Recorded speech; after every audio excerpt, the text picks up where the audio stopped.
ಸರ್ಕಾರ ಆಗಲಿ ಕಾಲೇಜುಗಳಾಗಲಿ ಇದ್ದಂಥ ಅವರು ಜ್ಞಾನಕ್ಕೆ ಮೌಲ್ಯ ಕೊಡ್ತಾ ಇದ್ದಾರೆ, ಆದರೆ ಮಾನವೀಯತೆಗೆ ಮೌಲ್ಯ ಕೊಡ್ತಾ ಇಲ್ಲ.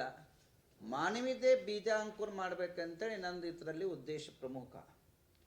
ಮಾನವೀಯತೆ ಮೂಲ್ಯ ಯಾವ ರೀತಿಯಲ್ಲಿ ತಯಾರಾಗಬೇಕಾದ್ರೆ ಯಾರು ಮಾನವೀಯತಾ ದೃಷ್ಟಿಯಿಂದ ಜೀವನ ಆಚರಣೆ ಮಾಡಿದಾರೋ ಅಂಥ ಇದ್ದಂಥ ಮಹಾಪುರುಷನ ಇಲ್ಲಿ ಕರೆಸಿ ಪ್ರತಿಯೊಂದು ಧರ್ಮದ ಧರ್ಮಗುರುಗಳನ್ನ ಹಾಗೂ ಇಂಜಿನಿಯರ್ ಆಗಿ ಸನ್ಯಾಸಿಗಳಾಗಿದ್ದರು, ಹಾಗೂ ಇಂಜಿನಿಯರ್ ಆಗಿ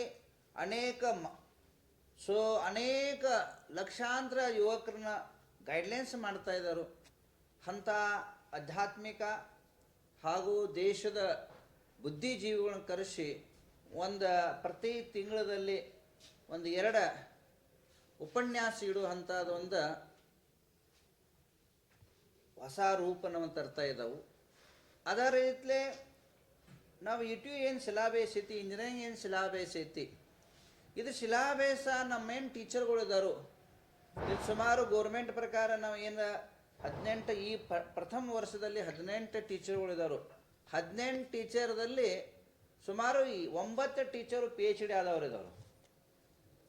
ಯಾಕಂದರೆ ಸಾಮಾನ್ಯ ಹುಡುಗರ ಬುದ್ಧಿವಂತಿಗೆ ಒಂದು ತಪಸ್ಸು ಮಾಡಿದಂಥ 4 ವರ್ಷ ಇಂಜಿನಿಯರ, 6 ವರ್ಷ PhD ಮಾಡಿದಂಥ ಮತ್ತು 2 ವರ್ಷ ಇದ್ದಂಥ MTech ಮಾಡಿದಂಥ ಬುದ್ಧಿಜೀವಿಗಳಿಂದ ಈ ಹುಡುಗರು ಬೋಧನೆ ಮಾಡ್ತಾ ಇದ್ದಾವೆ.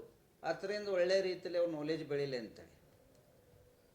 ಅದರ ಜೊತೆಗೆ IIT ಕಂಪ್ನಿದಿಂದ IT ಕಂಪ್ನಿ ಇದೆ, ಅಲ್ಲಿಂದ ಬುದ್ಧಿವಂತ ಪ್ರೊಫೆಸರ್ ಇದ್ದಾರೋ ಸ್ಪೆಷಲವಾಗಿ ಈ ಹುಡುಗರಿಗೆ ವಾರಕ್ಕೆ ಶನಿವಾರ ಸ್ಪೆಷಲ್ ಕಂಪ್ಯೂಟರ್ ಸೈನ್ಸ್ ಆಗಲಿ, AI ಆಗಲಿ, ಅದೇ ರೀತಿಯಲ್ಲೇ ENC ಆಗಲಿ, ಸಿವಿಲ್ ಆಗಲಿ, ಇವರಿಗೆ ಆ ವಿಶೇಷ ನಾಲೆಜ್ ಹೊಂದಂಥ ಡಬಲ್ PhD ಟ್ರಿಬಲ್ PhD ಮಾಡೋದಂಥ ಜನರದಿಂದ ವಿಶೇಷ ಅವ್ರಿಗೆ ಬೋಧನೆ ಹಾಗೂ ಪ್ರಯೋಗ ಪ್ರಾಕ್ಟಿಕಲ್ ಮಾಡಿಸುವಂಥದ್ದು ಹೊಸ ಆಯಾಮ ಇಲ್ಲಿ ರೂಪಿಸಿದವು. ಇದು ಎಲ್ಲಿಯೂ ಇಲ್ಲ. ಅದರ ಜೊತೆಗೆ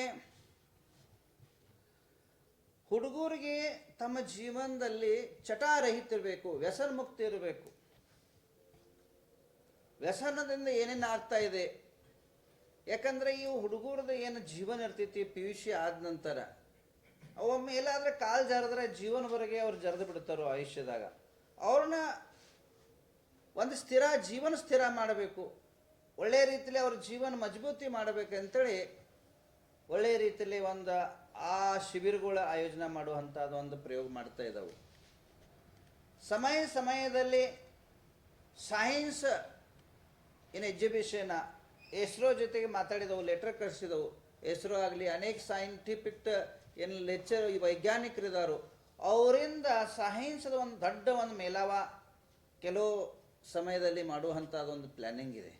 ಯಾಕೆಂದರೆ ಸೈನ್ಸ್ ಹಳ್ಳಿಯಲ್ಲಿ ಅಂಧವಿಶ್ವಾಸ ಅನೇಕ ನಾವು ಅಜ್ಞಾನತಾದಿಂದ ತುಂಬಿರ್ತವೋ ಇದ್ದಂಥ ಸುತ್ತಮುತ್ತ ಹಳ್ಳಿಯಲ್ಲಿ ಸೈನ್ಸ್ದ ಸಂದರ್ಶನವನ್ನು ಇವ್ರಿಗೆ ಆಗಲಿ ಅಂತೇಳಿ ದೊಡ್ಡ ಅಂತಾರಾಷ್ಟ್ರೀಯ ಇದ್ದಂಥ ಸೈನ್ಸ್ದ ಆಯೋಜನೆ ಮಾಡುವಂಥದ್ದು ಕಾರ್ಯಕ್ರಮ ಹಮ್ಮಿಕೊಂಡವು. ಅದೇ ರೀತಿಯಲ್ಲೇ ಇನ್ನು ನಮ್ಮ ಹುಡುಗರ ಬಡತನದಿಂದ ಮುಂದೆ ಬರಬೇಕು. ನನ್ನ ಜೀವನದಲ್ಲಿ ನಾ ಬಡತನೇನು ಉಣಿದೇನು ನಮ್ಮ ಇದ್ದಂಥ ಸುತ್ತಮುತ್ತ ತಾಲೂಕದಲ್ಲಿ ಉಣಬಾರ್ದು ಹುಡುಗರ ನಾಲೆಜ್ ಬೆಳಿಬೇಕು ಅಂಥೇಳಿ ಗೋರ್ಮೆಂಟ್ ಫೀದಾಗ ಭೀ ನಮ್ಮ ಮ್ಯಾನೇಜ್ಮೆಂಟ್ದಾಗ ರಿಯಾಯಿತಿ ಕೊಟ್ಟಿದ್ದವು. ಅದು ನಿಮ್ಮೆಲ್ಲರಿಗೂ ಗೊತ್ತು ಇದ್ದ ಸುದ್ದಿ. ಈಗ ಆಲ್ರೆಡಿ ಗೋರ್ಮೆಂಟ್ ಫೀ 1,30,000 ಇದೆ, ಆದರೆ ನಾವು ಮ್ಯಾಗಿಂದ 30,000 ಸುಕ್ಕಟ್ಟು ಮ್ಯಾನೇಜ್ಮೆಂಟ್ದಾಗ ತೊಗೊಂಡಿಲ್ಲ. ಮಾತ್ರ 1,00,000 ಫೀದಲ್ಲಿ ಇದ್ದಂಥ ಸೀಟ್ಗಳು ಕೊಟ್ಟಿದ್ದವು. ಸಿವಿಲ್ ಕೋರ್ಸ್ಗೆ ಮಾತ್ರ 50,000 ಕೊಟ್ಟಿದ್ದವು. ಮಾತ್ರ 50,000 ಕೊಟ್ಟು ಆ ಹುಡುಗರಿಗೆ ಉಳಿತಾಯ ಮಾಡಿದವು. ಯಾಕಂದ್ರೆ ನಮ್ಗೆ ಅದರಿಂದ ಹುಡಿಸೋದಿಲ್ಲ, ಕಮರ್ಷಿಯಲ್ ಮಾಡೋದಿಲ್ಲ. ಬಂದಿದ್ದ ಟೀಚರ್ಗಳ ಪಗಾರ ಮೇಂಟೆನೆನ್ಸ್ ಆದರೆ ಸಾಕು. ಆ ದೃಷ್ಟಿಯಿಂದ ಇದ್ದಂಥ ಆಯಾಮ ಹಮ್ಮಿಕೊಂಡವ. ಮುಂದಿನ ದಿನಮಾನದಲ್ಲಿ ಸೀಟ್ ಥ್ರೂ ಹುಡುಗರು ಬರ್ತಾ ಇದ್ದಾವೆ ಗೋರ್ಮೆಂಟ್ ಫೀದಲ್ಲಿ ಫಸ್ಟ್ ಅವ್ರಿಗೆ ಕಟ್ಟಬೇಕಾಗ್ತೈತಿ. ಆದರೆ ಮುಂದಿನ ವರ್ಷದಿಂದ ಅವ್ರಿಗೆ ಪ್ರತಿ ವರ್ಷ ಅವ್ರ ಗೋರ್ಮೆಂಟ್ ಫೀದಾಗ ಭೀ 10,000 ರೂಪಾಯಿ ಕನ್ಸೆಷನ್ ಕೊಡುವಂಥದ್ದು ಗುರಿ ಹೊಂದಿದ್ದಾವೆ. ಯಾರೂ ಸೀಟ್ ಇದ್ರು ಬಾಕಿದಾಗ ಹೆಂಗೆ ಆಗ್ತೈತಿ, ಬಾಕಿ ಕಾಲೇಜಲ್ಲಿ ಮಾರ್ಕೆಟದಲ್ಲಿ ಹೆಂಗೆ ಇರ್ತೈತಿ 30,000 ರೂಪಾಯಿ, 1,30,000 ರೂಪಾಯಿ ಗೌರ್ಮೆಂಟ್ ಫೀ ಇರ್ತೈತಿ. ಅವ್ರದ ಒಂದು ಫೀ ಒಂದು 15,000-20,000 ರೂಪಾಯಿ ಫೀ ಇರ್ತೈತಿ, 1.5 ಲಕ್ಷ ಹೋತೈತಿ. ಆದರೆ ನಾವು ಅದು 1.5 ಲಕ್ಷ ಬೇಡ, 1,30,30,000ದಾಗ ಭೀ 10,000 ರೂಪಾಯಿ ಕನ್ಸೆಷನ್ ಕೊಡುವಂಥದ್ದು ನಾವು ಒಂದು ಕಾರ್ಯಕ್ರಮ ಹಮ್ಮಿಕೊಂಡವು. ಯಾಕಂದ್ರೆ ನಮ್ಗೆ ಅಷ್ಟು ಟೀಚಿಂಗ ನಮ್ಮ ಮೇಂಟೆನೆನ್ಸ್ ಸಾಕಾಗ್ತೈತಿ. ಅದೇ ರೀತಿಯಲ್ಲೇ ಈ ವರ್ತಮಾನದಲ್ಲಿ IIT ಆ ಜೊತೆ ಒಂದು ಭಾಳ ದೊಡ್ಡ ಶಬ್ದ ಮಾಡ್ತಾ ಇದೆ. ಅದರ ಒಂದು HPL ಕಂಪ್ನಿ ಇದೆಯಲ್ಲ, ಆ HPL ಕಂಪ್ನಿ ಥ್ರೂದಿಂದ ಒಂದು ಸಾಫ್ಟ್ವೇರ್ ಡೆವಲಪ್ಮೆಂಟ್ ಮಾಡ್ತಾ ಇದ್ದಾವೆ. ಅದು ಇದು ಭಾಗದಾಗ ಎಲ್ಲಿ ಇಲ್ಲ. ಅದರಿಂದ ಡೆವಲಪ್ಮೆಂಟ್ ಮಾಡಿ AI ಟೂಲ್ಸ್ಗಳು ಇದಾವಲ್ಲ, ಬಹಳ ಅಂತಾರಾಷ್ಟ್ರೀಯ ಕಂಪ್ನಿಗಳು ಬೇಕಾದಂಥ ಅಂತಾರಾಷ್ಟ್ರೀಯ ಕಂಪ್ನಿಗಳಿಗೆ, ಯಾಕಂದ್ರೆ ಹುಡುಗರು ಕಲ್ತ ನಂತರ ಕಂಪ್ನಿಗಳು ಹೋಗಿರ್ತವೆ, ಅಲ್ಲಿ ಸರಿಯಾಗಿ ಅವ್ರಿಗೆ ವರ್ಕ್ ಮತ್ತೊಂದು 6 ತಿಂಗಳು ಇಂಟರ್ನ್ಶಿಪ್ ಎಲ್ಲ ಮಾಡಬೇಕಾಗ್ತೈತಿ. ಅದು ನಾವು ಇಲ್ಲೇ ಮಾಡಿಕೊಟ್ಟ ಅವ್ರ ಹುಡುಗರನ್ನ ಪೂರ್ಣ ರೂಪೇಣ ಜ್ಞಾನವಂತ ಮಾಡಿ ಬುದ್ಧಿವಂತ ಮಾಡಿ ಮಾರ್ಕೆಟ್ದಾಗ ಬಿಡುವಂಥ ಒಂದು ಉಪಕ್ರಮ ಇದೆ. ಆಮೇಲೆ ಈ ಹುಡುಗರ ಕಲಿತ ನಂತರ ಉದ್ಯೋಗದ ಭಾಳ ಸಮಸ್ಯೆ ಇದೆ. ಬೇರೋಜ್ಗಾರ ನಮ್ಮ ದೇಶದಾಗ ಭಾಳ ದೊಡ್ಡ ಶಬ್ದ ಮಾಡ್ತಾ ಇದೆ. ಬೇರೋಜ್ಗಾರಗಳಿಗೆ ಹೆಂಗೆ ನಾವು ಕಡಿವಾಣ ಹಾಕಬೇಕಂತೇಳಿ ಈ ಕಾಲೇಜಿನ ಟೋಟಲ್ 800 ಕಿಲೋಮೀಟ್ರ್ ಪಾದಯಾತ್ರೆ ಮಾಡಿದೆ. 800 ಕಿಲೋಮೀಟ್ರ್ ಪಾದಯಾತ್ರೆ ಮಾಡಿದಾಗ ಹೋಗುವಾಗ 800, ಬರುವಾಗ 1600 ಕಿಲೋಮೀಟ್ರ್ ಪಾದಯಾತ್ರೆ ಮಾಡಿ ನೂರಾರು ಕಂಪ್ನಿಗೆ ಭೇಟಿ ಕೊಟ್ಟಿದ್ದನು. ಭೇಟಿ ಕೊಟ್ಟ ಸಂದರ್ಭದಲ್ಲಿ ಅಲ್ಲಿ ಪಾದ ಪೂಜೆ ಬಂದಾಗ ನಾವು ಅವ್ರ ಕಡೆ ಏನು ಅಪೇಕ್ಷೆ ಮಾಡಿದಾನಂದರೆ, ನಂಗೆ ಪಾದ ಪೂಜೆ ಬೇಡ, ನಮ್ಮ ಬಡವ ಮಕ್ಕಳನ್ನ ನೀವು ತನ್ನ ಕಂಪ್ನಿಯಾಗ 2-5 ನೌಕರಿಯವರು ತಗೋರಿ ಅಂತೇಳಿ ಅಪೇಕ್ಷೆ ಮಾಡಿದ್ದೀನಿ. ಅದು ಫಲಸ್ವರೂಪವಾಗಿ ಒಂದು ನೂರಾರು ಕಂಪ್ನಿಯವರ ಇದಕ್ಕೆ ನಮ್ಮ ಮುಂದೆ ಬಂದಾರ. ನೀವು ಯಾವ ದಿವಸ ಯಾರೋ ಹುಡುಗರನ್ನ ಕಳಿಸಿ, ಅದು ಕಂಪ್ನಿ ಸಾಫ್ಟ್ವೇರ್ ಕಂಪ್ನಿ ಇರ್ಬೋದು, ಪೋರೋಲೆಸ್ ಕಂಪ್ನಿ ಇರ್ಬೋದು, ಪಾಟ್ನಿ ಕಂಪ್ನಿ ಇರ್ಬೋದು, ಆಮೇಲೆ ಜೈನ್ ಕಂಪ್ನಿ ಇರ್ಬೋದು, VL ಕಂಪ್ನಿ ಇರ್ಬೋದು, ಇಂಥ ದೊಡ್ಡ ದೊಡ್ಡ ಕಂಪ್ನಿಯವರ ಗ್ರೇಡ್ ಕಂಪ್ನಿಗಳ ಒಂದು 80 ಕಂಪ್ನಿಯವರ ನಾನು ಕೂಡ ಒಂದು ಅಗ್ರಿಮೆಂಟ್ ಮಾಡ್ಕೊಂಡಿದಾರ.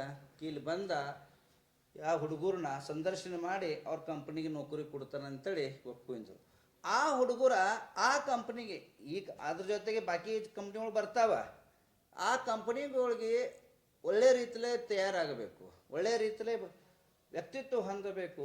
ಆ ದೃಷ್ಟಿಯಿಂದ ಇವ್ರು ಫಸ್ಟ್ ವರ್ಷದಿಂದ ಫ್ರೀ ಆಫ್ ಚಾರ್ಜ್ ಅವ್ರಿಗೆ ಕಂಪ್ನಿದ ನಾಲೆಜ್, ಅವ್ರು ಹೆಂಗೆ ಕಂಪ್ನಿ ಸಂದರ್ಶನ ಮಾಡಬೇಕು, ಇವೆಲ್ಲ ಅನುಭವ ಮೊದಲಿನ ವರ್ಷದಿಂದ ಕೊಡ್ತಾ ಇದ್ದಾವೆ. ಈ ರೀತಿಲೇ ಒಂದು ಒಳ್ಳೆಯ ರೀತಿಲೇ ಕಂಪ್ನಿದ ಅವ್ರಿಗೆ ಅನುಭವ ಕೊಟ್ಟ ಒಂದು ಒಳ್ಳೆ ರೀತಿಲೇ ಜೀವನ ಮಾಡಿಸ್ಬೇಕಂತೇಳಿ ಒಂದು ಭಾವನೆ ಇದಾವೆ. ವರೂರದಲ್ಲಿ ಈಗ ಸುಮಾರು ಇನ್ನವರೆಗೆ ನಾವು 3,000 ವಿದ್ಯಾರ್ಥಿಗಳು ನೌಕರಿ ಕೊಟ್ಟಿದ್ದೆವು. ಅವ್ರು ತನ್ನ ಜೀವನ ಆಧಾರದಲ್ಲಿ ಬದುಕಿದವು. ಇಂಥ ಜೀವನದಲ್ಲಿ ನಾವು ಉದಾಹರಣೆ ಇದೆ, ಹೆಸರು ಹೇಳ್ರೆ ಅದು ಸರಿಯಾಗೋದಿಲ್ಲ. ಯಾಕಂದ್ರೆ ಅದು ಒಂದು ಅವರ ಪೈವರೇಶ್ ಅವ್ರಿಗೆ ಆತ್ಮವಿಶ್ವಾಸ ಧಕ್ಕೆ ಮುಟ್ತೈತಿ. ಒಬ್ಬ ರೈತ ಒನ್ಲಿ 1/2 ಎಕರೆ ಭೂಮಿ ಇತ್ತು,